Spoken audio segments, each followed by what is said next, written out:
Yeah. In some quarterback news here that we didn't discuss too much yesterday, the Giants do bench Daniel Jones. Matthew, it's not Drew Lock. It's Tommy DeVito time again. Yeah.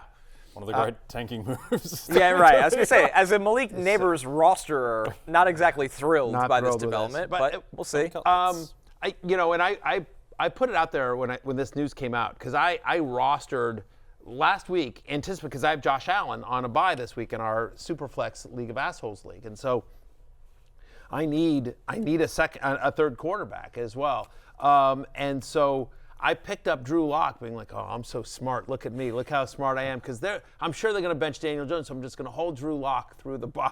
Trade him to producer Pete. Yeah, and then of course, what happens is yesterday the news comes out that it's not going to be Drew Lock. It's going to be Tommy DeVito. Tommy Cutlets making another start for the New York Football Giants. And I quote tweeted the breaking news. I think Adam Schefter is the one who I quote tweeted, and it was just like, I'm like, man, do the Giants hate Drew Lock? And what came back at me is right. Drew Lock gives them a better chance to win, which is why they want Tommy DeVito out there. I think there's an argument to be made also is that, I think this is a less one, but like maybe they want to see what they have in Tommy DeVito because next year probably Drew Lock is not going to be the backup of whoever they end up getting at quarterback, but there's a chance Tommy DeVito could stick around as a quality backup in this league. Like he had moments last year, Connor. He did he legitimately had some moments for all the fun of like.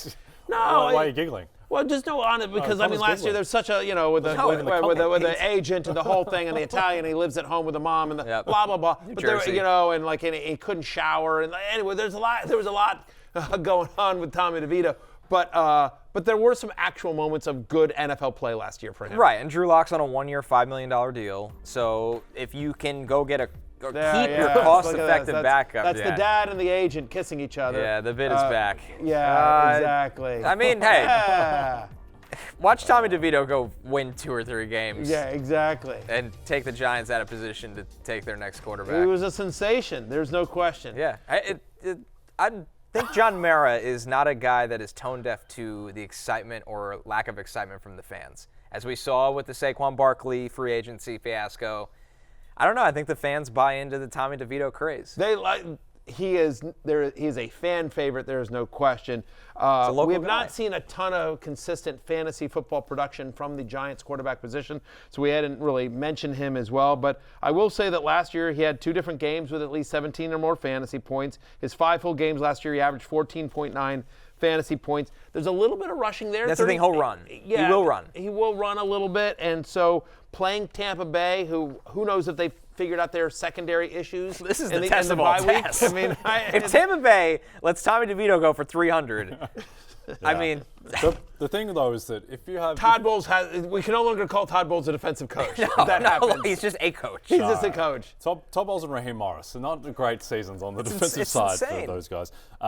The thing with DeVito, like if you picked up Drew Lock in Superflex leagues, wouldn't drop him just yet because Tommy DeVito in 9 games last year, he took 37 sacks in 9 games. That prorates to a million sacks over the course of the full season. It's David Carr, Texans inaugural season. And it's not like the Giants' offensive line is any good, particularly with Andrew Thomas out. So, yeah, DeVito, the thing that no one talked about last year. You remember that Jets game? Yeah, they did not let him throw the ball. They did not let him throw the ball. And then it's like 2 weeks later, he's beating Jordan Love on Monday Night Football. So why didn't you throw the ball with this guy? You would have won the game. I'm not sure Tommy Cutlets is going to last the full season. We'll see. Anyway, we'll see. But again, for those of you in Superflex leagues, he's out there and he's an option. It's not a bad matchup against Tampa Bay. No, and he will have a healthy Malik Neighbors, a healthy Wan'Dale Robinson, and a healthy Theo Johnson. Speaking of wide receivers, let's get to them. Hey, it's Matthew Berry from NBCSports.com and Rotoworld.com, and I want to thank you so much for watching whatever it is you just watched, or if nothing else, being too lazy to click out of the autoplay after this video started, after whatever it is you actually wanted to watch finished. But now that you're here, I'd like to take a moment here to ask you respectfully now, okay? I'm asking you respectfully to subscribe to the NFL on NBC YouTube channel. You'll get the latest Roto-World fantasy news headlines, all sorts of great shows, including my own Fantasy Football Happy Hour. So go subscribe now. Again, I'm asking respectfully.